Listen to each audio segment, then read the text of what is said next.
Hey, welcome back to the podcast, Lovey and Snooks. Thank you. Thanks for having us. We're glad to be back. Man, we were just saying it's been a minute since we've talked. Maybe it's been like 2 years or so. It's crazy how time just flies by. It does, but you left a lasting impression because the moment I told Snook that, Asher reached out and she's like, "Oh," and then we started talking about, man, was it only? It seemed like it was yesterday, but yeah, it was 2 years ago.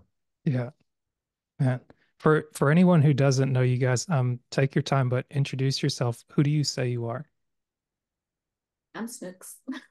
And I'm Lovey, and we are the proprietors, coaches, founders, owners, whatever you want to call it, of the Married and the Crazy podcast and coaching. We do a lot when it comes to pouring into other marriages. We're certified life coaches and level one, level two, Gottman couples therapy certified when it comes to couples therapy. And we coach couples both individually and also couple to couple, so us sitting down across the way. And Mhm. then we also have our podcast that's on YouTube and all the major venues. Wherever you get your podcast, we're there as well. We interview other couples, we talk to each other. We share stories, anecdotes, what we're going through, and it's therapeutic for us. And Mhm. we've been doing it for about 5 years now, and it's been a lot of fun. It's been trying at times, but a lot of fun. Yeah. Wow. I Do you agree. want to add anything to it? Oh, I guess what maybe we'll touch on this and kind of continue on as things are. But what's 2024 been like for you guys? definitely better than 2023. Mm, um, busy, very busy. Wow. Let's see. We have It's been interesting. It's been a year of recalibration, mm, reflection, recalibration, and adjustment, and moving forward in a different way. As Snooks alluded to, 2023 was arguably, most definitely, the worst year of our lives. We lost our eldest son, our mm, eldest child, our son, to gun violence, and it's been a constant discovery of who we are, where we are, how we're moving forward. We've taken in our youngest grandchild to raise him now, mm, and in that process, we've had to evaluate everything we do professionally for our corporate gigs, uh, professionally for our Married and Crazy. Do we even mm. want to do this? Is this what God's calling us to do anymore? Yeah. We're supposed to pivot and just a lot of things. And then lots of therapy, Mm, lots of therapy in 2024. Um, and just kind of trying to regain our footing. mm, I feel like also just rediscovering, what it is to be a parent. Our children are they're baby adults. That's what I like to call them. mm. Um, 24 and 21.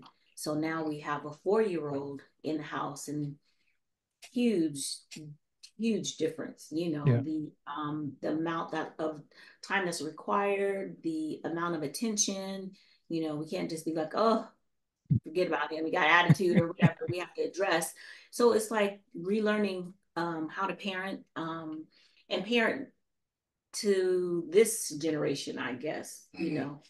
Um, Big difference from when ours were little. And they love to remind us when Mm. I was little, I would have gotten in trouble for that, or I would have, it's like, oh, he's the grandbaby. So it's kind of different. So Gotcha. I guess with a grandchild, do you feel like you have to spoil them in a way, or it's just different how like you can't do things like you did before, and maybe it seems like with every child you're also a different parent, so to speak. I say for me, the grandkids definitely get spoiled. We have three, uh, two girls and a boy, but he's the only one that's here. Hmm.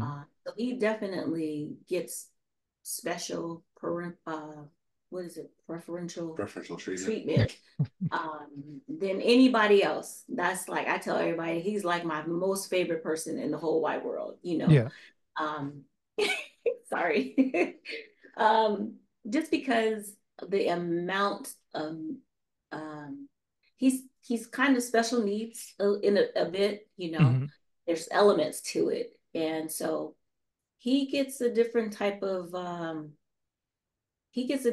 treatment from Right. even from his sisters, you know, not like I'm putting him on a pedestal more or whatever, but I recognize that there are things that he needs that he will only get from us or only Mm. get from me, whereas they may be able to get that from their mother or, you know, their other support system. We Mm. are it for our grandson. So, you know, yeah, he reaps serious benefits, you know. Yeah, Gotcha. he gets it from every angle because we try and strike that balance between being the doting grandparents, Mm. but then also being the disciplinarians Mm. uh, to a certain extent. And while when the three of them are together, we definitely try and treat them the same, but there's a little Mm. bit more hypervigilance when it comes to him, Yeah. um, just because of the amount of trauma that he's experienced in such a short period of time.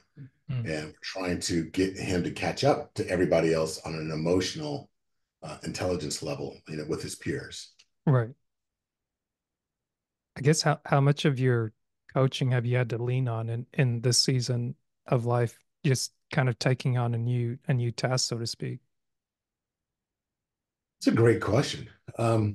It's interesting because with him, he's under development, right? He's 5 years old, Mm. so you can't really apply a lot of the uh, disc. I mean, you can see elements Mm. of disc, yeah, and you're like, oh, and I definitely have. He has some strong leanings, Mm. but we also know he's still in the developmental stage. He could pivot at any moment, depending upon how he's being influenced over the course of the next 2 or 3 years.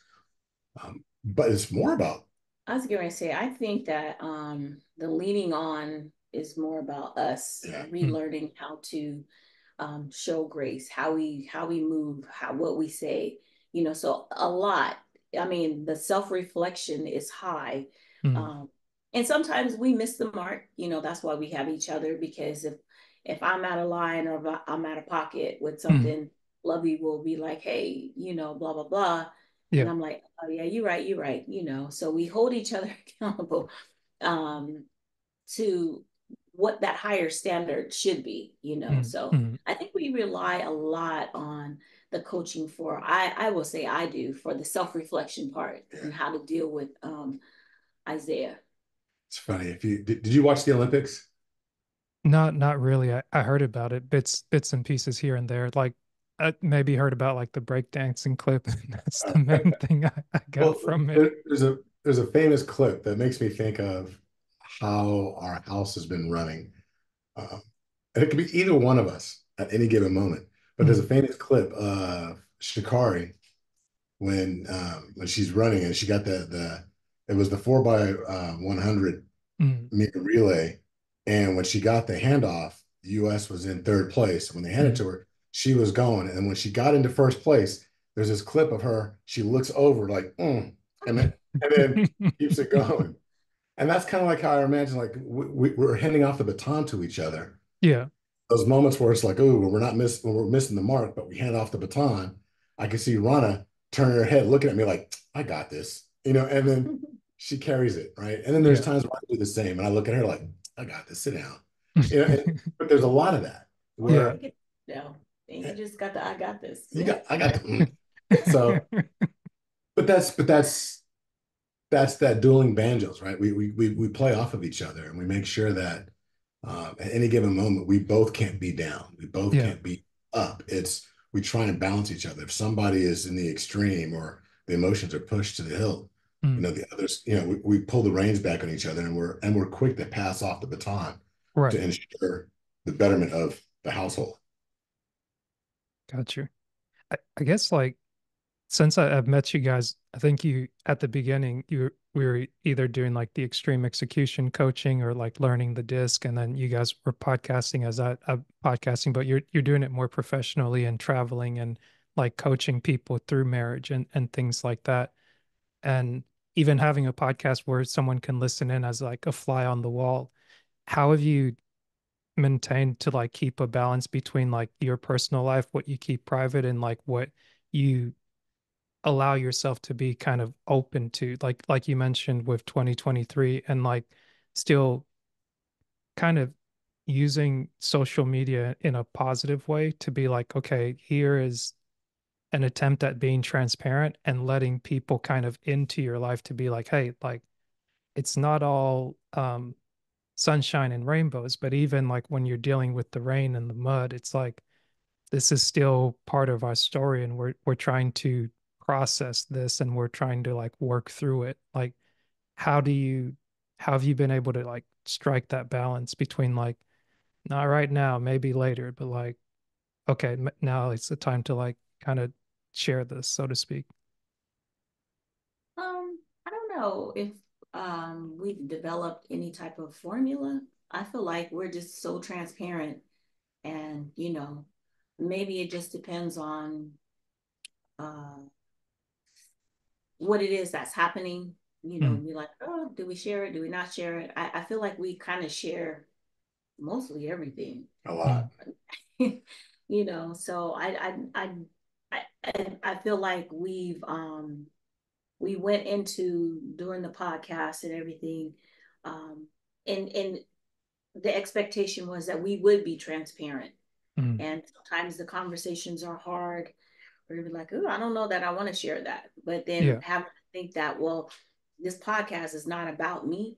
So Mm, maybe something that I'm doing or what I'm going through, what happened, it will benefit another person. So if we keep that maybe in the forefront, then I don't tend to be like, oh, I don't, maybe we shouldn't say anything. mm. So I just trying to remember to stay transparent and think about the situations that we've been through, Yeah. how it could benefit someone else. Someone else may be going through it. The Mm. same thing. I'm just like, oh, that's a good idea. I didn't think about that, so. That makes You know, sense. it is pretty organic. I know that prior to our son passing, our podcast had a very strong and definitive trajectory. It was growing, and I was, of course, as a creative, you're really excited about that trajectory. And then we shut everything down. Mm, It was like falling off a cliff, and but it was necessary. We needed that because it was a time of mourning. We were attempting some healing and trying to figure out what was going on. And in doing that, when we came back, there was a lot of sharing that took place, mm, and it was it wasn't sure-footed because mhm, when we came on the podcast, we would have a topic, and it seemed like invariably whatever the topic was, it always ended up taking a detour into a discussion about what we were going through and trying to get our family to stay above board, so to speak, keep our heads above mm, water. And even when it was painful, the amount of people that reached out to let them know that it was helping them mm, through whatever trauma that they were dealing with, or helping them to visit things that they left undone as a result of trauma. mm. It made a difference, and it was a constant reminder of, again, like what Snook said, it's not about us. Because there's been plenty of times where we thought, oh, we're going to shut the podcast down. Either she had the feeling or I had the feeling, and there were times where I ultimately was like, okay, that's it, we're done. I'm just Yeah. going to shut it down. And then God would send a messenger of some sort, like, hey, thank you for doing this because it helped, my spouse and I, and we did this. And it's like, man, okay, now I can't stop because it's a reminder that God's letting us know that, yeah, you may be the vessel, but it's not Yeah. yours. Is it ever strange like getting messages like that or meeting people in person when when it feels like they know so much about you where you're like I may have said this on your I don't know if it happened back when we did the last interview, but I went for a doctor's appointment once, and as I Mm, was checking in, there was a woman in the neighboring city, and she just kept staring at me. She's like, "I know you," and I'm like, "No, I don't think we've ever met." And she's like, "Do you have a podcast?" And I was like, "Wait, yes." And she's like, "I listen to you guys. You're like Snooks or Lovey. Which one are you?" And I'm like, I'm Lovey." And she's like, "That's right. Yeah, you guys listen." And I watch you on YouTube, and I listened. And I was like, "Wow, that was kind of a strange occurrence." yeah. So it was neat though to know that okay, somebody that outside of family and our Hmm. friends were actually listening and learning and appreciated, Yeah. the conversations that we were having. Yeah. It's funny because like sharing on my end, kind of catching you guys up, I thought at the end of last November, I kind of took a longer break into July, and it helps being able to bank some episodes. But like checking in with my mom because she's probably the one that watches more and more of them, and she'll like ask me a question here or be like, "Hey, maybe you shouldn't wear the hat," or like use your shirt as something to like show your brand or whatnot. And usually it's like I'd shave my head. But sometimes she's like, "No, maybe don't shave your head." It's like, look at Miles Monroe." And like I was talking to a friend of mine, and my friend, she was like, no, you can either shave your head. It's like, do not go. It's like, that is not a good look on you. It's like, don't do that. But Uh, just having that encouragement, I think my mom was telling me earlier this year, it's that like if you it may be harder to continue something that you've started, but it's something that is impactful. And like when people can see a little more of you, like a lot of people that I went to school with, worked with, like I don't really know them and they don't really know me. And it's been like a good opportunity to meet them as like adults and actually meet new people like you guys and be like, oh, okay, like there's this whole other side to my life that people either never get to see or would never find out about unless I'm just like, hey, here's a slice of my life. And being able to like learn to incorporate better communication into working engineering problem solving type things. It's like, okay, maybe I've been taking like this hard-headed approach and like how can I do this smarter? And then it's okay, like I don't have to record like full throttle everything. It's like once a week, like slow drip, but then record like every other week. And then if your season is like the second and third quarter, it's like do that for a little bit, take a break, come back and kind of regroup. And like you said, being able to do that therapy, the check in, and really like self assess a bit. I feel like that was another big point that we checked in with. Sometimes it can sound fun and gung ho, like, yeah, I'm going to go self assess and I'm going to do this analysis and that analysis. And then other times it's like, I don't even want to look at the sun. And I don't want to look at the stars, so nothing. real. Like, leave me alone. Don't look at me. Like, come back another time. Want to curl up on the couch and just pull the blinds and you Yeah. know, even if Netflix is not, you just want to stare at the wall or something just to kind of get it done. But I like what you're saying. I was just in New Jersey at a business mastermind, and it was a very interesting conversation took place where it came back around to authenticity. That if you need to take time or slow the cadence, what Mm, have you, if it's truly your tribe that's listening, then they'll understand, but they'll appreciate your authenticity as well. yeah. Because we're in that season where Snooks is finishing up her master's in social work, and she's full on. It's funny, we do this, but she's Mm, full on working with clients, through social work as well, mm, after hours, and she's burnt. She's toast. So it's like, okay, we may not be able to get as many interviews or as many episodes out, but when we do, we should. And maybe we don't have to get 5 video clips out. Maybe it's 2 or 3, as long mm, as they're good quality and it gets the idea across and it's adding value in some extent. And that we just show up the best way that we possibly can. I think it's a great message that for everyone out there in their relationships, that show up the best way you possibly can in that season, in that yeah. moment, and it will vary from time to time. I guess Snooks, why social work? Get her, Asher. So I've always had a desire to help young girls, age between anywhere 10 to onwards of 18, maybe 21, early 20s or what have you. Mm, I know that a lot of young ladies, they didn't grow up the way that I grew up with a strong foundation on what it means to actually become a lady, um, having values, what morals are Unfortunately, a lot of young women, they found themselves in competition with their mothers. Mm, Moms were too busy doing whatever, and you know so they're left out there by themselves, like, so what am I supposed to do? What's the next step? And they find them. I've found that they look for love in the wrong places, mm, not valuing who they are or even know what their worth is. So that's always kind of stuck with me whenever I see something like that. So that was my main thing. Like, I want to be someone to be able to work with that population, you know. And then I've also had a desire to work with kids or youth that are aging out of foster care, mm, because that population is very marginalized mm. and they suffer homelessness. You're talking drug addiction and end up in prison, suicide, whatever. So there has to be someone, trying to bridge the gap for them too. So, Wow, that is a big need. And I guess like what is it going through like a master's program and going through the schooling, does it kind of translate to what you expected or like what you're hoping that it would be once you get out of it?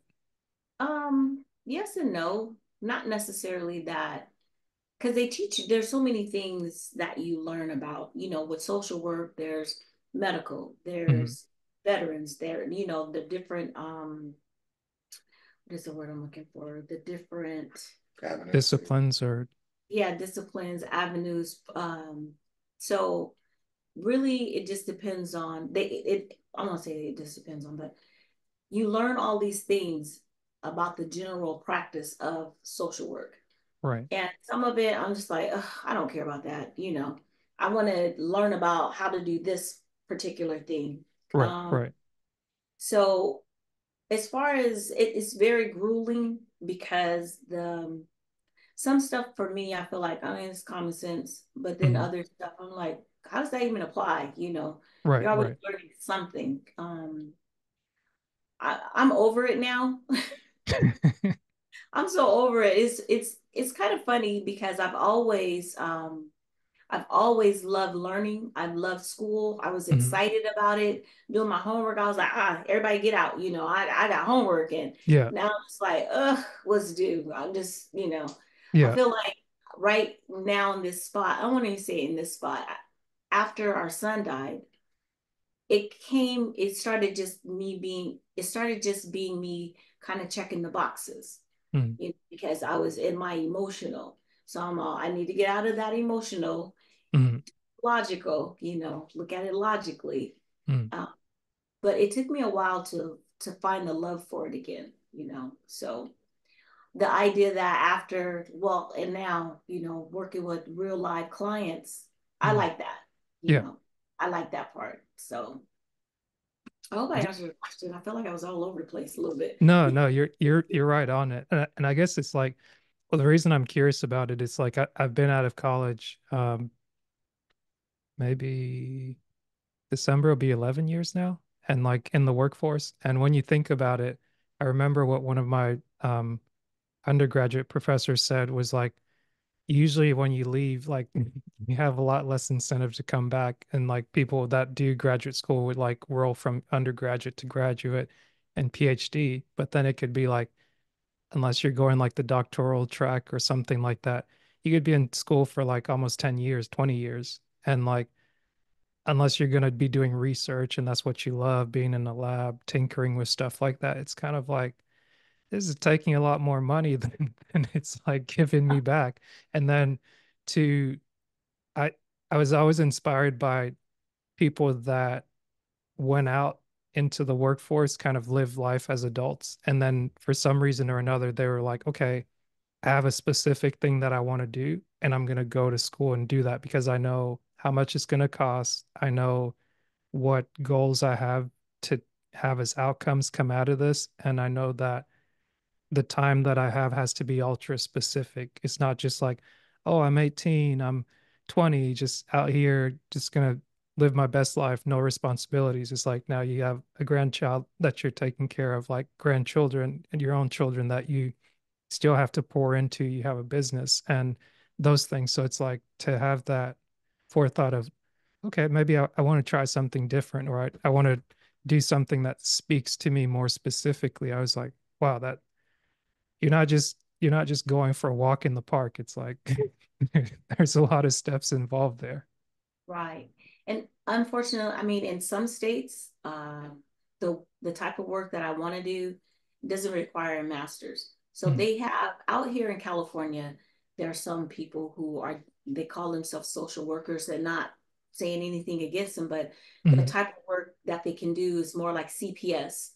mhm. And that kind of I don't want to do that. I don't Yeah, want to so I want to be able to really dig in with someone and be in the community and be a resource. I right, couldn't right. do that unless I had a master's because that's what's required to be, that next level, whatever. So, Gotcha. And that makes sense because you both have like invested in yourselves in order to serve people at the next level, like going to the Gottman Institute and getting certified under there, like working with ET and being able to not only like, how would you say, go from volunteer to actually like being educators to where it's like, okay, hey, like here are two people that are not only married, but they have a podcast where they talk about their marriage and then they teach on what it is, or they consult people to where you can be like, okay, well, if they weren't really about what they were about, like this wouldn't make any sense. It's like you built a track record for yourself, so that's pretty neat. Thank you. Yeah, but what she's doing, it's not for the faint of heart. No, no. Just that I am her number one fan, and she's my hero because I see her get up in the morning. On certain days of the week, she has to start at 7 a.m. for her day job. Mm, So she can get out early. So then she can go straight from her day job to her counseling gig, her internship, and mhm. work with clients and do that. And then there's times where I don't see her until, close to 10 o'clock at night. And then she's just, yeah, she's doing homework. And then she's up till 1:30 in the morning here in the office, in the lab, doing homework. And, Yeah. I'm like, I'm not complaining, but it's like, man, can I do that? I don't know. Temperament for it. I'd be It's yelling like at I everybody. put in my time. It's like I'm not jumping on that boat just yet. right. Right, exactly. So I guess one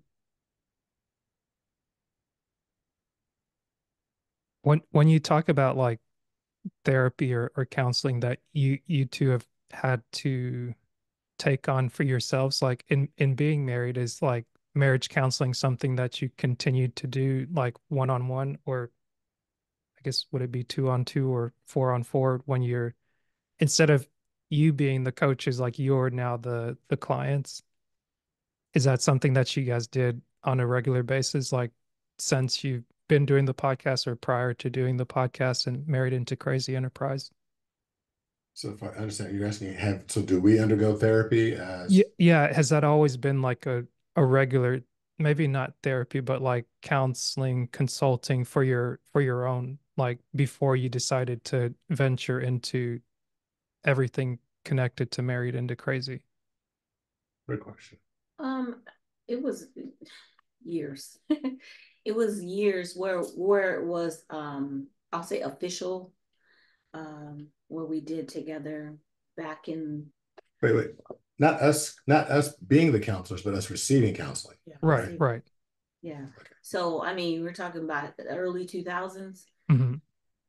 but since then, we've I think we're aware of our own, I don't say how you talk about self-reflecting and self-evaluations and stuff like that. So Mm, we would read books and like, oh, okay, blah blah blah, whatever.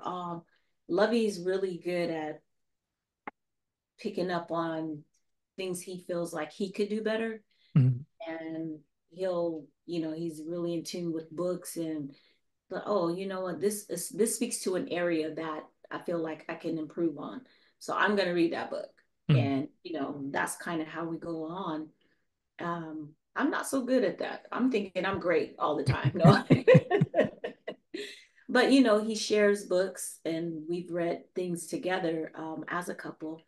And even with us like doing the Gottman training, Mm. that's to help other people, but it also helped us too. So while we're Yeah. learning to help others, we're also learning to improve ourselves.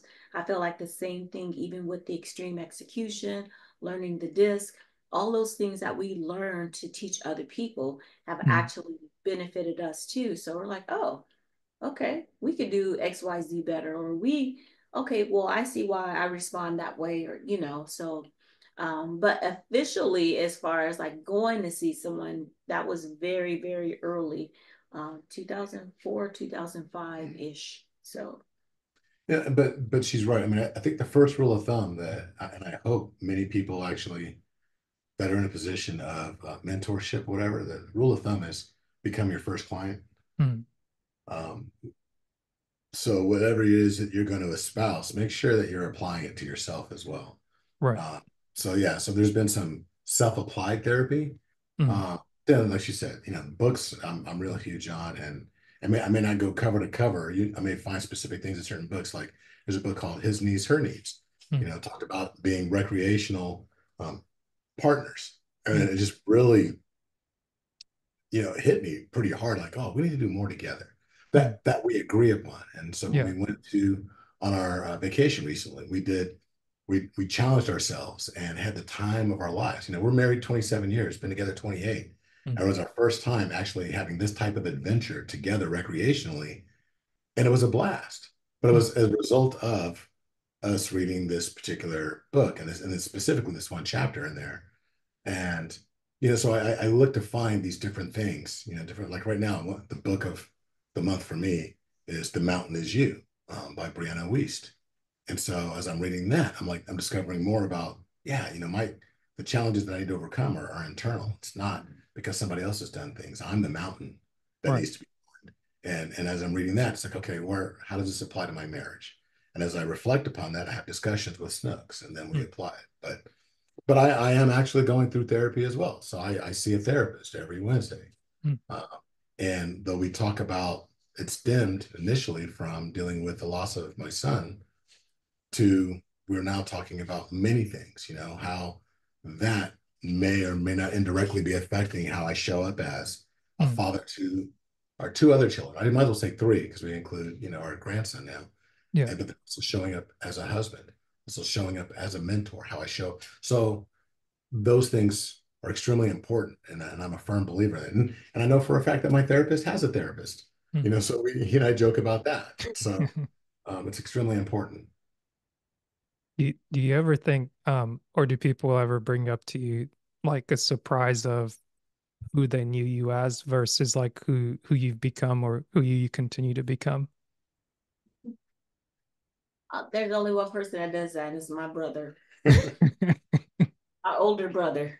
He's the only person that does that. So, It's funny. My sister does it quite a bit as well. Mm. Um, but what's also interesting, I have some friends professionally in the corporate world that I've known for 20 plus years that I've worked with in actually multiple companies. And Mm. we've landed together again. And they've made comments about how they've seen this, a shift, if you will, from me 20 plus years ago to where I am now.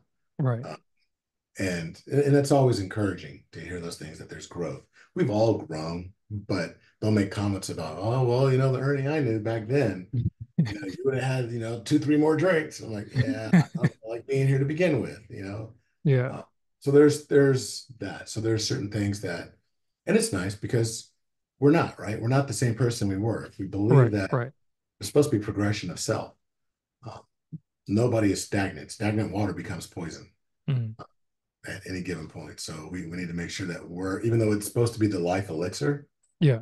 if it stays still, becomes a thing that will kill you as well. So we have to continue to grow and improve. I think that's pretty neat. Were you gonna say something, Snooks? oh no, I hit the chair. No, you're good. Um, I keep looking at you guys, so I might be looking opposite if it looks strange, but um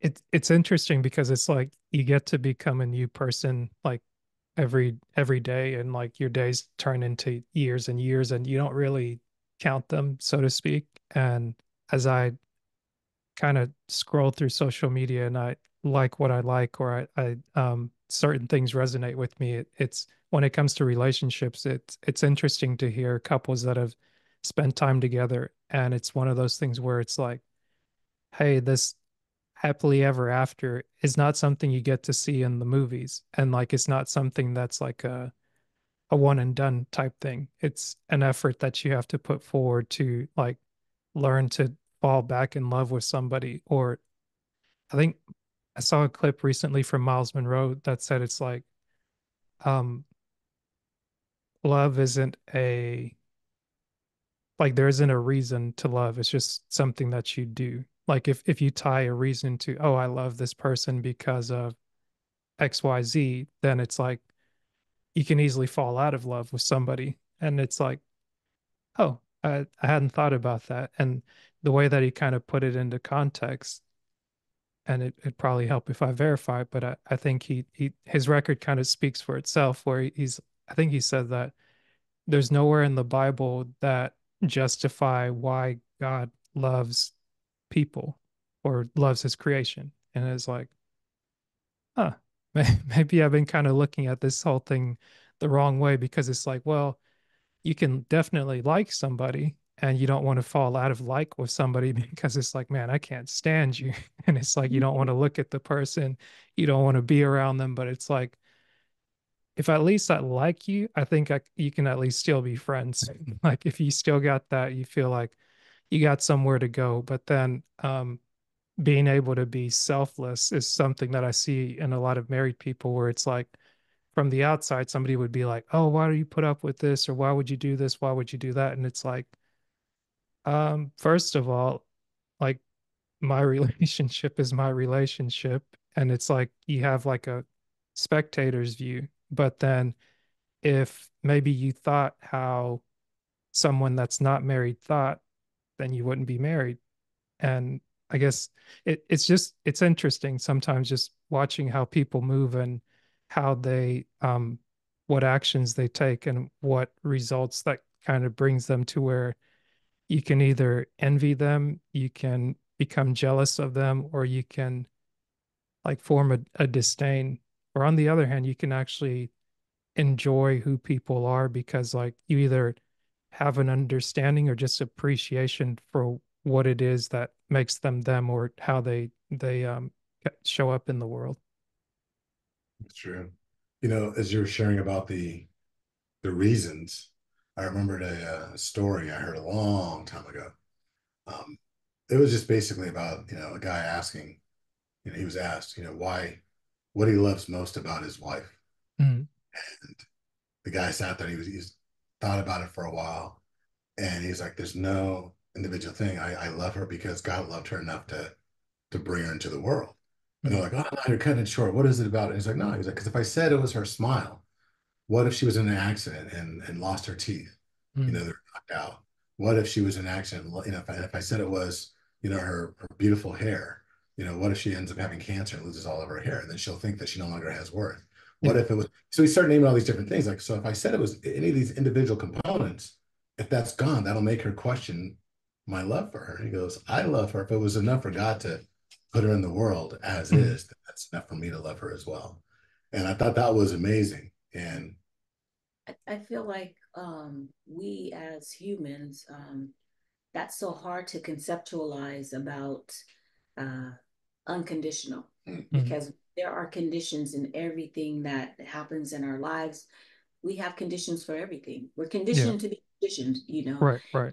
And so when you say unconditional, maybe that's why so many marriages don't last, because people there's conditions. I feel like, maybe I'm one of those people.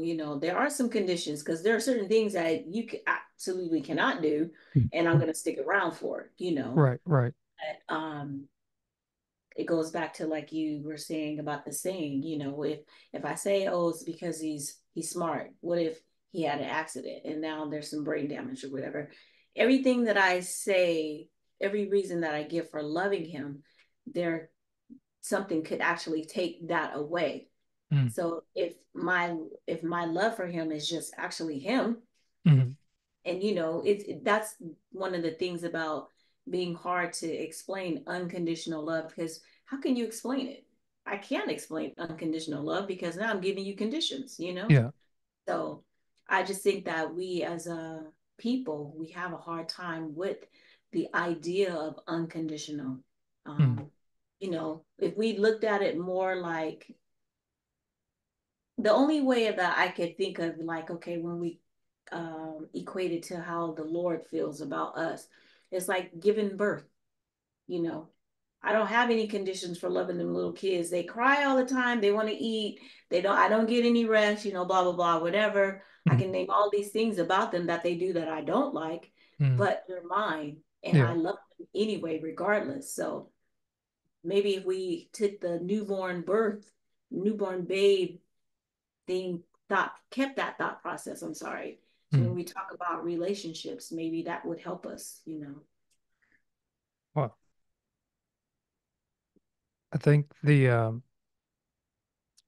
was listening to, I think is yesterday. There's this gentleman that I came across that he speaks about symbolism, and he was having they're two Canadian gentlemen. They were having conversations with each other, and they're talking about how there's been this meaning crisis that different people have been able to feel because on the one hand, we've kind of gotten so smart for our own good to where we've forgotten the ancient stories and the stories of like why the Bible is important, or why like certain texts like the Epic of Gilgamesh, stories of Noah, Abraham, and like where other stories kind of weave in and out of that. And it's like all these things work together. They don't need to be like separated and segregated to a point to where we're like, science is the new God that I'm gonna worship. And it's like if you can't tell me exactly why this is here, it's not true. And it's like nothing else in the world works like that. And one way he described a miracle in such like simplistic terms that made sense. But when he looked at it, he's like, the miracles that people see in the Bible, they think that it's I've never seen this happen. So that means it can't be true. It's like there are billions upon millions of things you've never seen happen. And when they happen, like it doesn't make it any more real than before it came into your mind. And I think the way that he described it was like are as true like from heaven as they are to the ground. And like the fact that you're even able to like draw breath, be alive, like have everyday occurrences happen, like those are miracles that consistently happen in a way. But because we've only seen them painted into like historical events or ways that are um movie like grandiose, or just this, wow, like nobody's ever seen anything like that. It's like, oh, that's never going to happen. But it's like if you actually understand the underlining meaning behind it, to where there is like a phenomena that happens, and then you also see the practicality, like the two things go hand in hand. And like just being exposed to that kind of thinking, and being able to think on things differently, it's helped make um things that seem complex, or things that were just really foggy or shady, be like, okay, maybe there's something more to that, or maybe there's a language I haven't been exposed to. And it's weird when you're constantly told as a kid, like, do this, do this, do this, do this, but you don't know why. And like maybe somebody won't allow you to ask why because they don't want to be kind of put out to where it's like, I don't really have the answer. And it's like, I don't want to admit I don't have the answer, but like, this was what was told to me, so I'm telling it to you. But then when you're able to discover on your own these gifts, or these treasures, and like you can share them with somebody, or someone shares them with you, and you're able to like find it in your own way, it feels like kind of glad somebody didn't tell me that, because then it would just be like a whole nother story that I just heard on my own, and then it didn't really matter one way or another. It's true. It's the essence of the why, right? The why behind everything. And that's a lot of Yeah. times what we get into with our couples. It's one of the most basic things where we start our discussions. Why did you say I do? Mm, Let's go back to the why. If there's challenges, whether it's financial, there's a lot of things that people go through in their relationships. mm, Almost always start back at why did you say I did? What was that? What was that emotional connection? What drew you to actually make that covenant before God? Let's mm. get back to that why, because it's that why that will sustain you through all these storms, these challenges. The challenge is we forget about the why. Yeah. Man, So that's a good point. It's funny how like the basic things you learn from elementary school still kind of reflect back, because when you write a story, it's the who, what, when, why, and how that are important. Like the five things that they tell you, like you focus on that, you got a good story. And then you have books that are like there's a book on why, there's a book on what, and there's the book on who, not how, I think by Dan Sullivan. mhm. And My favorite book. he talks about like having the right people around you that are able to do the things that you're not able to do. So what you need to do isn't as important as who you can find to do that. I think that's a summary of what I got from it, reading another book of his, not really having read that book. So it's kind of funny. It's like, huh. Like you said, you don't have to always read everything cover to cover, but like certain things just kind of jump out at you and they stick with you. Yeah, and it's funny you bring that book up. That book has been resonating through my life probably the last 6 to 8 months. Mm, I recommended it to our extreme business mastermind group, and um, there's a gentleman, Mustafa. I was with him last weekend back mm, east, and our group, and he was just talking about how that book was transformative. It really shifted some of the way he looked at things. yeah. And same with me, and same with some of the other people that are like now looking at the book, and it's Mm, just um, it's incredible because we get so caught up in the and to a certain extent we talk about this in our relationships and our marriages mm, where we get so caught up in the what we know what we want good marriages, we know that what, mm, right, and we say how do I do it, and it's really more to the how is inconsequential. It's like who are you surrounding yourself with, it's the who's. mm, So whether it's like you want to accomplish something, I want to have this great business, or I want to accomplish this great thing, we're focused on the what. Okay, now how do I do it? No, mm. who's going to help me? Who do I know that can assist me in actually accomplishing that? So when you talk about your relationship, your marriage, we always Yeah. get into what we call the iron tribe. It's Mm, like we know the what is having a phenomenal marriage. mm, And like, how do I do it? No, it's like, who do you surround yourself with? Because that's going to limit your ability to do that. So who are the people that you surround yourself with mm, that are going to encourage you and hold you accountable to your what? And it's those who's that are going to help you develop the how. mm. And it's always going to be that. It's always that. So I love that book by Dan Sullivan. I guess where do you strike the balance between who you surround yourself with versus like who you do or don't involve in your relationships? Because I've heard it said like some things that happen at home, like the more people you let into it, then the more say they have later on when it's like, oh, you should just do this, you should just do that, or you shouldn't be doing this, you shouldn't be doing that. I feel like for me, I think about like-mindedness, Mm, who I surround myself with is determined by what values, what morals they have, how close they are to mine, right. and um, I would go from there. And let's just be real. There are some people who, well, let me back up. So there's a saying that we like to say, not everyone belongs in your front row. You Mm. know, some people don't even belong in the theater. Don't even invite them nowhere. It's Um, invite only. right, exactly. And that's how we should look at it. Invite only. And not everyone needs to be invited. Um, keep those that are close to you the same, the ones that you keep close to you should be the ones who have the same values, same morals, what have you. They are really genuinely, as far as relationships go, they're not Mm-hmm. just about you as the person, but they're about you guys as the couple. You Mm-hmm. know, are you down for me or are you down for my relationship? Because Mm-hmm. if I say something, I tell someone, oh yeah, Lovey did blah blah blah, whatever. Now they're mad. And you Mm-hmm. know, they're down for me, they riding for me. And every chance they get, they're gonna let me know, girl, you need to leave him, you need to blah blah blah. Mm-hmm. You can't talk to people like that. You have to talk to people when you're talking about staying married and you value your marriage. Mm-hmm. Okay, this is what happened. And then that person, they take a moment and they like, okay, so explain to me from the beginning. Because everyone knows that there's two parts to it, right? Yeah. If I'm just giving you my info and you running with my info, that Mm-hmm. means you're not really just down, you're not down for us. Mm-hmm.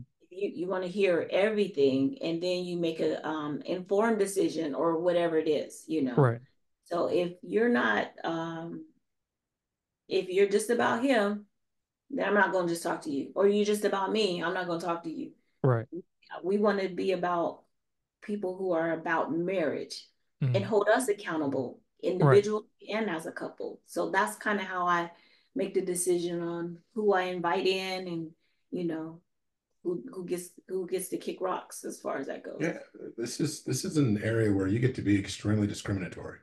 Mm-hmm. And you have to be, because everything that Snooks just said, and you got to make sure that people earn the right to actually be in your circle. Right. And it's not, when she says like-minded, it's not that we get a bunch of yes people, like they like us, we look the same, we dress the same, we talk the same, we have the same. I want people that are going to challenge us as well. Right. There are Right. people in the circle where we don't agree on everything, but they're consistent in their value. The value structure is the same. We may just go about it a little bit differently. Mm-hmm. So I value what they hold dear. We just may, I might want to take a left, they might want to take a right. As long as we end up in the same place, Mm-hmm. I value their input. But yeah, you have to be discriminatory, because man, it doesn't have to be a bunch of people. Mm-hmm. Still believe in keeping the circle small, but I also believe in making sure that it's a purposeful group of individuals that have intention around what they do, how they do it, and why they're doing it. Mm. It makes so much sense. It's funny because like in I guess in recent years, the more social media becomes a bigger thing, like people speak about like either the meaning crisis has come about or values have gone away. And Snooks, like you mentioned, going into social work, it seems like such a broad, like I guess we always have to start with broad categories and get really specific about, okay, what discipline are you going to fall into? It like people would say, oh, I'm going to become a lawyer. And it's like, what type of lawyer? What type of doctor? What type of engineer? What type of teacher? And it's like, you've got to really zero in on what's important. And it's I think it's fitting, maybe not funny, but fitting that as you guys are talking about it, it almost makes me think of like people say like the big mamas or like the counselors, the elders have kind of gone away from certain communities and that people just feel that they can wow out and do whatever it is that they want without anyone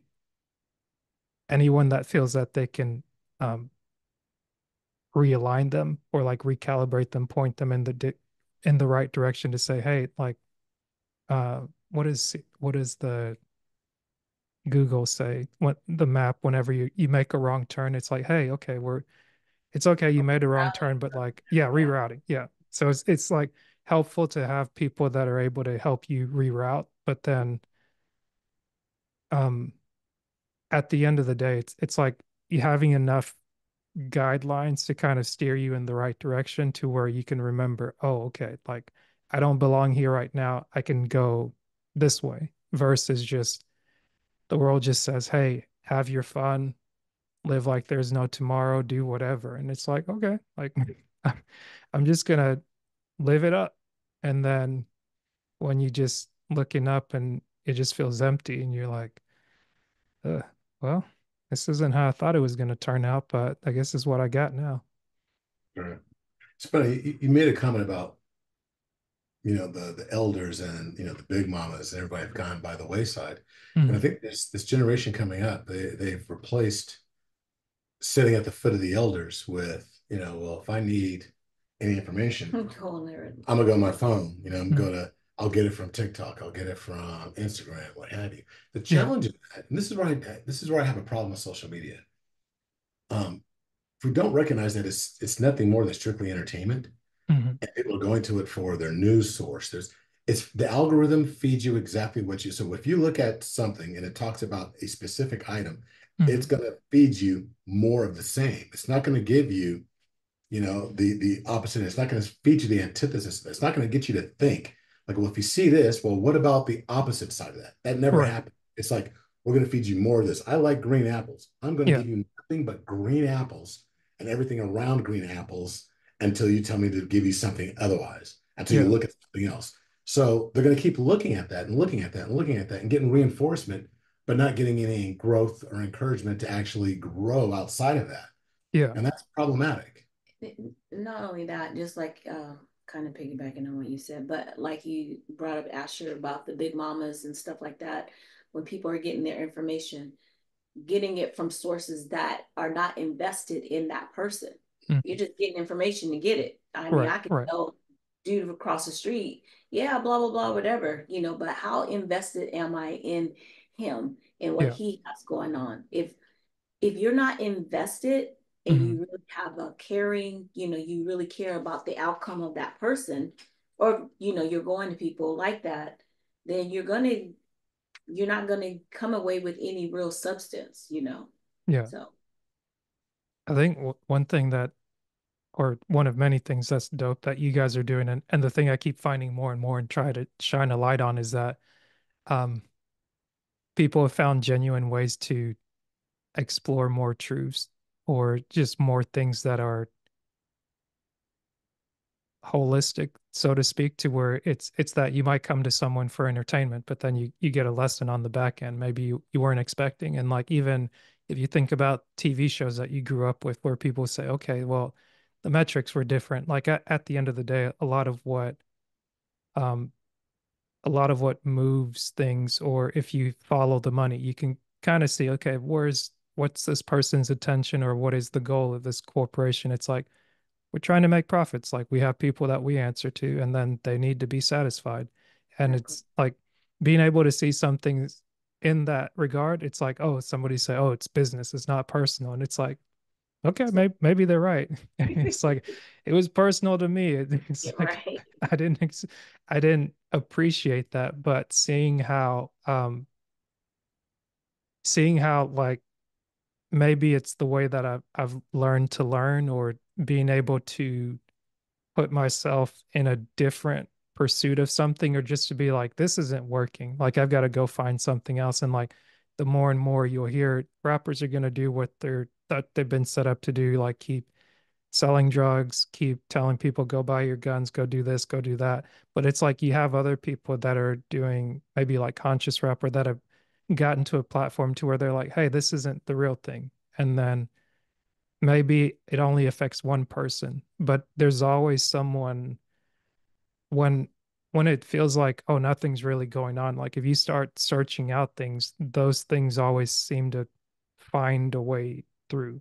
Like there's always a little bit of light and darkness, and there's always a little bit of darkness and light. And it's like it's always that happy medium that kind of plays this thing out. And sometimes it's like during this year, everybody's like, oh, the world's falling, the sky's falling, this, that, this. And it's like, no, just turn that off for a minute or wait 5 minutes. The weather might change, the temperature might change. It's like, sure, you do have your due diligence that you need to do, but at the same time, it's like you can't be constantly at everyone's beck and call if you don't take the time to like know what your own voice sounds like, remember what your face looks like, remember what you look like when you left the house, when you came back in, and to even be like, oh yeah, these are the things that I like, or this is something that I would like you mentioned, going on that vacation and challenging yourselves to do things that maybe you hadn't done before is like, oh no, we don't do that. It's like, who says? Like, let me go try this. Hey, this is actually fun. Why'd you look at her like that? Because we went zip lining when we went to Mexico last month. Yeah. And I'm not by any means outdoorsy. I This was don't do. like weeks ago. It was in Was it August. August? Oh, okay. But Well, about a it's month. about gone at this point. You guys are right. Right. But yeah, I'm just kind of what you were talking about. I never went zip lining before. I don't like to do that outdoor, whatever. And that was the most fun I've ever had. It was Mm. so fun. It was so cool. So just being allowing yourself to grow and open up and try new and different adventures. So Yeah, she went from I will never do that to she did the most extreme zip lining that she could have possibly done. Mm. I didn't know all that was going to be going on. I mean, but it was a lot of fun though. It was a lot of fun. But it requires us to actually be open to change, Mhm. and challenging ourselves. Yeah, that's what's up. So what's something you're looking forward to with the rest of the year as we kind of look to wrap up a little bit? Well, I mean, wrap up the year, not I know she necessarily was our gonna say, conversation. I know she was gonna say it. For her, she said finishing school. Yeah. Uh, but I'll be honest, for me, her finishing I school as I well. think the whole house is ready for me to be done. Gotcha. But also on a professional level, Snooks and I are actually hosting our very first Married into Crazy marriage conference. It's the Married into Crazy Winter Ball and Marriage Conference. It's Ooh. going to be February 7th and 8th. So around the same time that she's finishing school, we'll be having our first live marriage conference. It's a winter ball, formal dance banquet on the Friday night. And then on Saturday, we have 5 speakers, including ourselves, lined up to speak and pour into marriage. Mm. Um, it's going to be a lot of fun. It's a lot of work between now and then, Yeah. but we're definitely looking forward to it. And I've got people that are reaching out saying, "Hey, if you need me to volunteer, I will." But Mm. there's an intense amount of accountability that's there. Like, oh, I really got to make this thing happen. Mm. So I've got a lot of follow through. But that's what I'm excited about between now and then. Awesome. It sounds like you got a lot of who's to lean on. I got a lot of who's. I need a few more. Mm. It's I funny need. because as soon as we're sitting here talking, I'm thinking to myself, oh yeah, I wonder if you guys know each other in this space. I figured maybe you know Quest because that was like the first marriage person that we met. And then here recently, I've interviewed Peter PJ Gillum or Peter John Gillum. He's out of Baltimore, and Yep. him and his wife, they've gotten involved here recently with their church or like a local church, speaking on what it is that they found useful in marriage. And one thing that PJ did with his wife was create these like playing card game of like a deck of cards that's like regular playing cards, but they also have prompts on them to where you can just go through the prompts. And what he did was tie like acts of service or activities with songs of songs. And if you know anything about songs of songs, like usually that's not one of the things a lot of people read that much. It's like you start reading and you're like, what is this? Is this in the Bible? It's like, yeah, there's a Right, lot more to the Bible than you might be aware of. It's right, it's exactly. not just like, oh, on a sunny day going here and there. It's like, no, it's it's holistic. It's an adult book. It's not just some things are applicable to kids and some things are not. Yep. Yeah. Let me know what episode it is because I know his name. I don't know him Mhm. personally. Quest, yeah, I know Quest intimately. Quest is a good guy. Him and his wife Faith have an amazing ministry. So yeah, we're indebted, and they actually helped us in our growth. Nice. A couple that are pouring into other couples. He allowed me to co-host with him with Thank God I'm Married for Dr. Eric Thomas. Awesome. And he kind of passed it on to me and Snooks to actually when he stepped back, then it Mhm. became our mantle to hold for ET. And so Quest is always near and dear to our hearts. That's awesome. And the thing that I like about it is that either like seeing people that speak, but now seeing people that do marriage, especially with their significant others, that like it doesn't matter how many people are in it because you get drastically different perspectives and you just see more and more people actually valuing marriage. And it's like, hey, like people talk about generational wealth. It's like two heads are better than one. It's a lot easier to like, sometimes it may be difficult, but as I'm sitting here thinking to myself, and it's like, yeah, you're renting the space and it's you've got to do this and this to maintain it, but I'm understanding that I've got to become a different person to be attractive and continue to be a different person to attract what it is I think I may want. But it's like I've got to be willing to give more of that than to just like constantly say me, me, me, me. It's like, yeah, I do need to meet my needs, but at the same time, it's like, could I really be someone that is there for somebody? And it's like I think I can be. And it's one of those things where it's like maybe I might not want to. Sometimes maybe it's like I might just want to be like, I'll just mind my own business, so to speak. But other times it's like, yeah, this would kind of be easier with two people to where it's like you can split your food or you can like share in an experience to where it's like, okay, yeah, that was fun. Or maybe you do something on your own, but then you come together and then you have like more than just like it's all about me. So true. It's funny. There's so like well, I'll tell you right now, we've been married going almost on 28 years. And Mhm. I got up this morning and I was like, oh, these dishes need to be done. I'm like, did I want to do that? No. But I did it. And I'm not trying to pat myself on the back because I mean there's many more times where I don't do it than I do. Mhm. Uh, um, but it was one of those things that's just it's not about me, right? It's about okay, it needs to be done. So let me just go ahead and not bark and yell about it. Let me just get it done. Yeah. And but there's also times where I know that I was in New York once. There's been multiple times, but as far as being in a place, Mhm. I've been places. The one that comes to mind is New York, and I was there for business, and there was an opportunity to go do some sightseeing.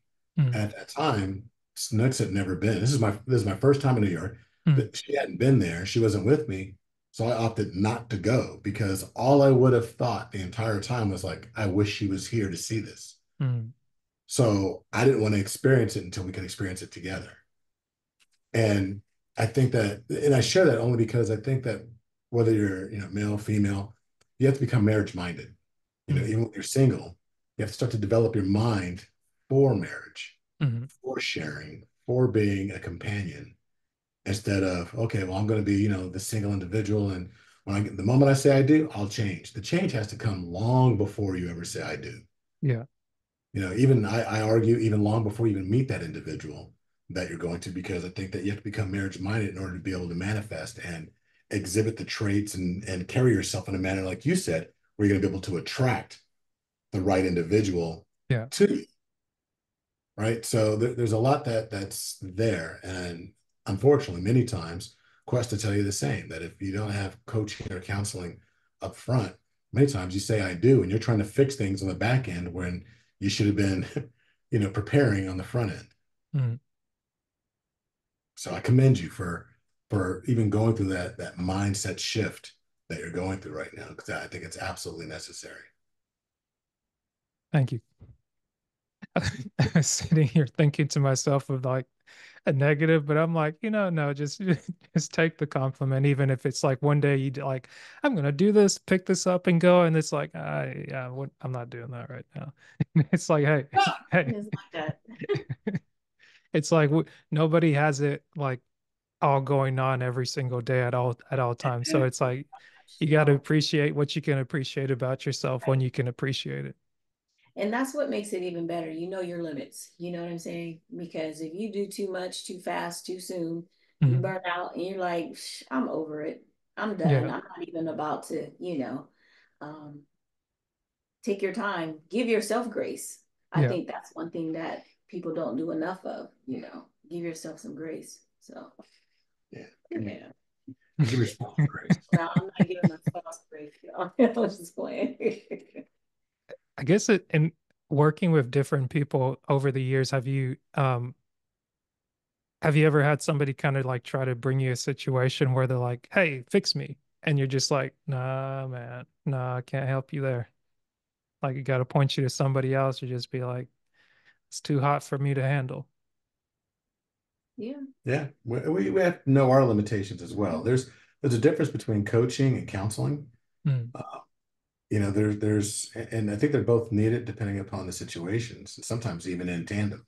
Mm, But there's also strong, we've learned that we have to be, I won't say be abrasive, but be very stern up front that mm, both individuals have to Have to be, have to be in it because it's work. yeah. It's beautiful work, but it's work. and be willing to put the work in. I mean, because you can't drag someone to coaching and expect them to do the thing that they need to do, or that they should be doing, Mm, and have it to be sustainable. They're only going to do it for the amount of time that they are required to be done, while the mm, looking glass is on them. Oh, I'm doing so great. But then as soon as, the looking glass is off, they're back to doing the same thing that they were doing. mm, And don't ever make coaching to be about the other person. I only came because you wanted me to come. So, mm, well, okay, that's not going to work either. And regarding, there are some people like there is outside of our scope. mm, Some clinical things we don't touch just because, you need more than what I can, we don't have the capacity to help you with those things. So recognizing that everyone who comes to us, we're not going to be like, oh, sure, we'll help you or we'll take you. And, I'm not here to fix you. I'm here yeah. to give you tools and to maybe you can get some ahas about, oh, maybe I need to do this different. Or, yeah, you're right. I should, let me pivot and do blah, blah, blah. But Mm, it's never about fixing, anyone. We do have to make that clear sometimes to people. Yeah, yeah. we're more like it's interesting. I just thought of this analogy right now. We're mostly the place you bring your vehicle for Mm, maintenance, mm, the oil change, checkup, checking the tires, rotating the tires, all of that. We are not the plant that manufactures the vehicle. yeah. We're not gonna, we're not the assembly line that, we're actually painting the vehicle, putting the metal together. Right. You're not The like the body shop where it's like, man, you've been through a terrible wreck. Come here. We'll just strip this down, clean it up, redo it, buff out all the pumps. Is like yeah, that. no, He's like, we don't do that over here. we're not the body shop. No, yeah, we're not gonna pick you up disassembled and then put you back together again. No, this is an active participation. Um, We will. yeah, if you want to put in the work. I like that. It's funny. I think one of the I was thinking of asking you this question, but I thought I'd just share this from my end and getting counseling that actually from someone I met through Breathe University and it's something that was really freeing, kind of maybe disarm me from thinking that I had to do this like this work, quote unquote, because that was kind of the thing that after a while didn't work for me, like the grind mentality where it's like you're constantly just grinding and grinding and grinding. And it's like, yeah, okay, yeah, you worked hard, you worked like you keep working, you keep working. It's like there's nothing of you left. Like you've grounded yourself into like this powder and pestle. But um Exactly. That's right, Asher. Say that again. it's like, well, I mean, it's like there's times for the grind and there's times for the work, but I think when it comes to like personal things like therapy, it seems like taboo or it's like coaching, counseling, and consulting are like three things that are very similar, but they're very different. So I guess for work, I think I do more of like consulting because people bring us projects and they ask us to do recommendations. So we do work like a part of the work for the project, and then we give them our recommendation, and it's up to them to take it or leave it. But it's like what they pay for and what we provide is what we agree on. And then for coaching, it's like an active thing that you're like playing the game and like it's going back and forth. But then therapy seems like you kind of bring in where you're at and you can be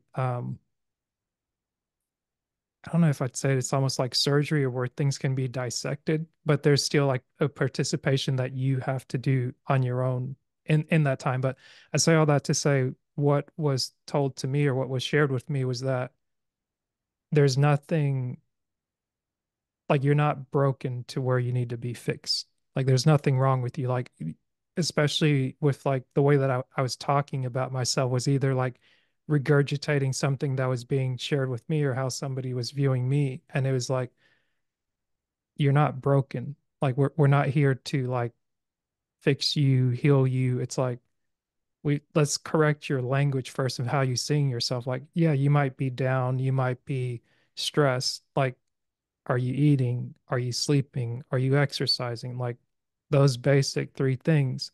A lot of times if you do that properly or if you put those things in their proper place, it's like, yeah, like that sadness or the depression or things like that can kind of go away. But at the same time, it's like you have emotions, like you are a person, you're able to express yourself. Even if you're an animal, you like walking around, you see squirrels in the park or dogs doing this or doing that. It's like they have a way of maybe expressing themselves that's not human. But like sometimes you get so much in like work mode and it's just, I got to do this, I got to do this, and I got to do this. And it's like, I think I got caught up into doing things in order to be accepted, validated, and like approved of. And then when that treadmill is kind of going faster than you can keep up with, it's like, crap, I guess that's it. You might as well just like lay me down and be like, that's it, coach.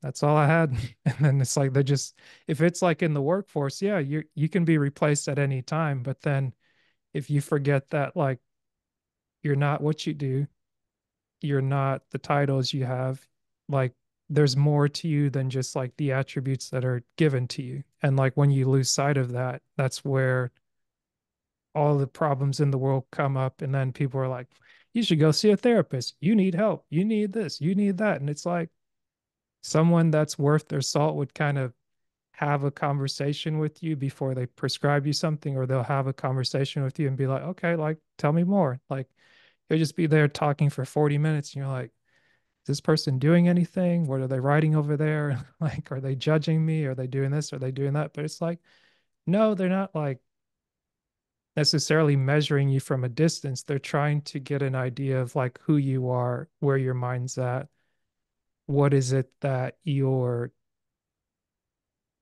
like, what are the emotions that you're having trouble processing, and how is it that they can be of assistance to either like help point you in the right direction or help you kind of see yourself from the outside in and not just be stuck in the eye of the storm, so to speak. Yeah, agreed. I think a lot of it is very similar to what you're saying, that it's more about developing a map, and helping you architect, a map to find your treasure, as opposed to saying, "Oh, here's your treasure." Yeah. I mean, because it's individualized, right? Each person is going to be different, each relationship, each individual. But it's about, here are some key things to look for, uh, on your path, Mm. helping you develop that path. But you still have to walk the path. You still have to climb the mountains and go down into the valleys and so forth and put in the work. And it's the treasure's that much sweeter when you find it as well. Yeah. Getting the resources and tools that you need to do the work. Yeah. Yeah. Like, job. But I think to your point, I like how in listening to me, like you were able to pull something out like a map, like a something that's like, oh, like you're familiar with that, you know what that looks like. And it's almost like depending on how you look at it, how you see it, how you build that path and how you choose to use your tools, that's like where the adventure starts. And like the reason I say like I had to walk back the word work a little bit, it always seemed like is like at times it can be fun, but other times it can be like a stressor. And it's like, okay, well, how can I make this fun? Like there's going to be a part of it that's not going to be fun. You're going to be working uphill and sweating and you're just going to feel nasty, muggy, and whatnot. But at some point, it's like you're going to get a beautiful view to look at and you're going to like taste some fruit you've never tasted before. You're gonna like enjoy some other things that you like and look forward to. And it's like, oh, like you didn't tell me that was part of the work. Like I thought this was just supposed to be like stress, heartache, pain, like I gotta like sell out, like brace the winds and all these like difficult things. It's like, yeah, there's gonna be some of that in there too, but like it's not just one thing. No, many things, and you got to be there for it, right? And recognize that different seasons, it's going to be different wins, different treasures, different things that you need. Your needs are going to definitely shift. Yeah. Yeah, this has And been cool, man. I'm enjoying the conversation. likewise, you guys are great. How would I say, great guests, and it's always fun having little chats with you. Same. I see. I noticed your book back there out of order. How is that? How's that come about, or how's that been going? It's been going well, actually. It's funny. I haven't even told Snooks this. I got a text this morning from someone that's on the East Coast. She sent a text with a picture of her holding the book and saying Mm, that she bought the book, which I didn't even realize she knew we had a book. mm, And it's a person I did a, TED talk with, Catalina. Oh, Um, you see that like and just talking about how it's made an impact for her as well. But the book is doing well. We're excited because they're not so much that it's out, but that we were able to use our voices talking about our healing path, our mm, healing um, journey as it continues, but mm, we were able to share what we were going through, along with several other parents when they went through something similar in losing their child. mm, I think that it's also become a resource for other people to share with friends that have actually gone through that we don't know. And that's mm, part of the goal is to create this resource with actually we were invited to do it by another ex-Breathe University member as mm. well, Bridget Jackson. Her name Uh, sounds familiar. yeah, Bridget's out of Chicago, and she's a um, phenomenal multi book artist or author. Mm, And she thought she had lost her son 3 months after we lost ours. mm. And out of her pain, her natural go-to was to write. And so she thought, rather than do this herself, Yeah. it was a collection of who, not how. Mm, Uh, she knew other individuals through other people and then reached out to several parents that have lost a child mm. and had a discussion about losing a child out of order, the natural order of things. Yeah. And that's what we've written about. I wrote a chapter, and Snooks has written a chapter Mm. book. And so it's a resource that we direct people to. It's available on Amazon and as well as through Audible. Not Nice. Audible, I'm sorry. Kindle. There's a digital and a hardback. That's what I meant to say. It's Gotcha. digital version and a hardback. Right. And Right. and is that within the next year, Kindle. Within the next year, there's discussion about doing an Audible version as well. That'd be nice. It's like I guess it'll be different, but it's always nice hearing the person that's written the book like read it themselves. And even with Dan Sullivan, as telling one of the guys that I met through the men's call about the book 10x is easier than 2x by Dan Sullivan. And it's something that was introduced to me last month, but I like the Audible version because it's like they'll read a chapter or maybe expound on it more in the audio form. And then they do like a podcast interview at the end of each chapter and even share more insights than what would have followed in the book. And it's like, wow, like I didn't know that. Like maybe there's a lot to digest in like an hour, 30-minute read of chapter one, but then in like 30 minutes, they really nailed down on 4 points. And I was like, okay, I can go with that. I can work with that a little bit. I think I can apply that.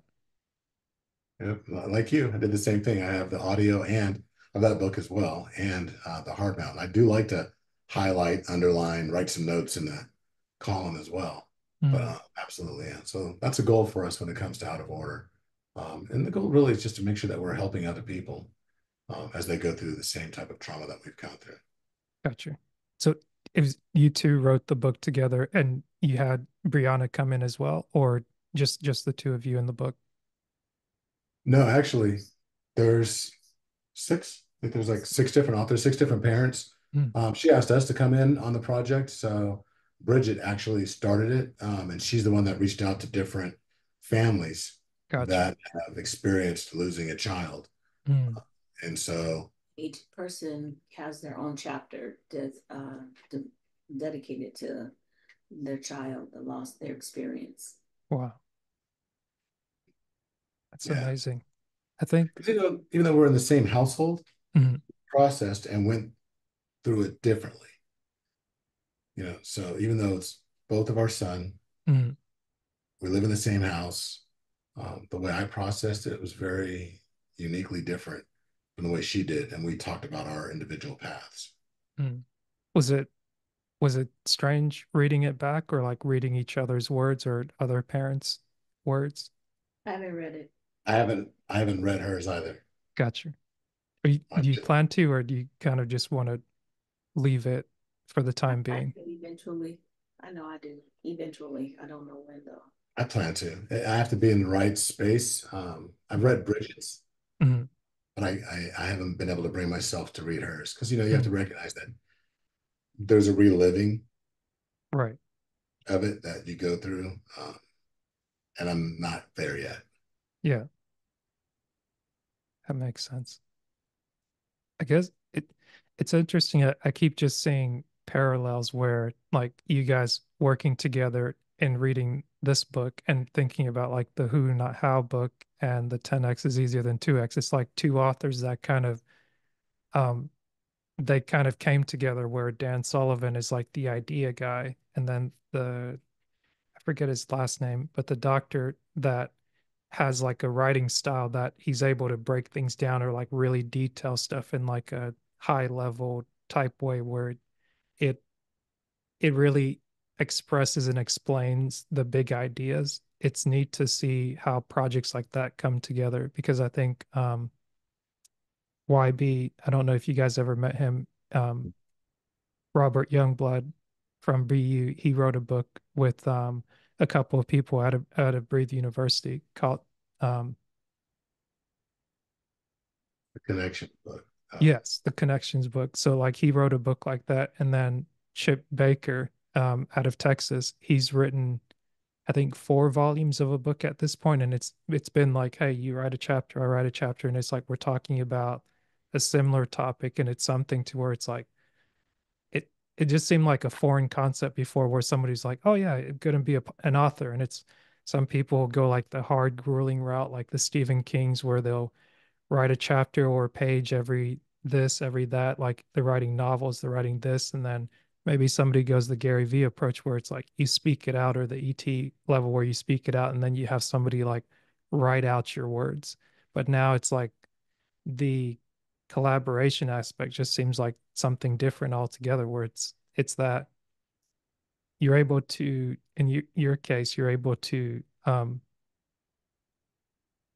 get down on paper what you're trying to get out and like process and express, which is a challenge all into itself, but then also you work with other people that have a similar vision or experience to you. And then when someone else can read it back now, they're like, "Oh, okay, I'm not alone in this. Like here are 6 individuals that have had an experience that lets me know that the world isn't as scary or it's not so just hopeless out here."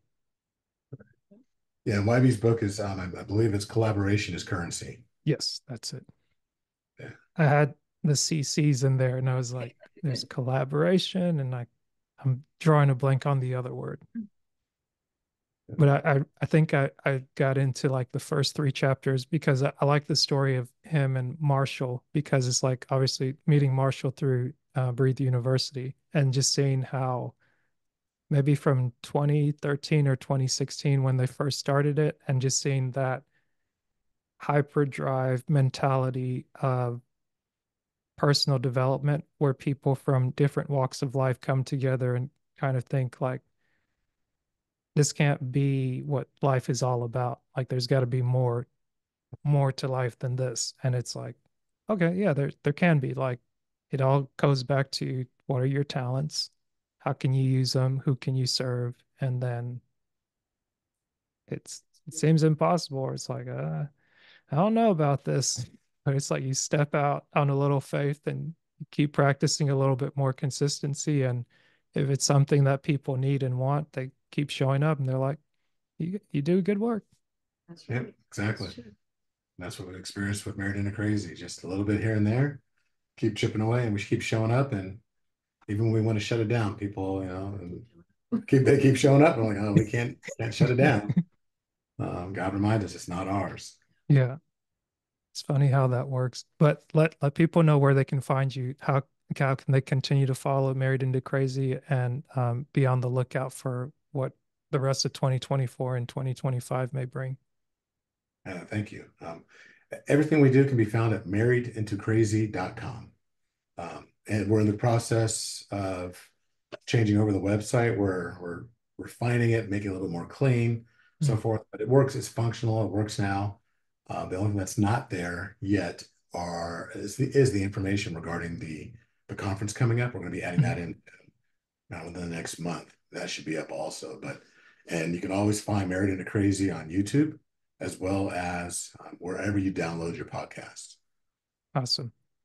And from the question, I believe I asked you this question when we started. From the very first question, I always like to close with, are you still who you said you were? I am. I try to, they say that we're made in God's image, and say they, meaning the Trinity. Mm, And when God says that, He said, "I am," right? And my goal is, if I'm made in His image, that the goal should be to aspire to be, I am who I say I am. And so that's it. I need to be who I said I was on the day that she said I do. mm, Because she said it to me. So I have to make sure I'm that person. And as I evolve, that I continue to be that person that God would want her to have. I agree.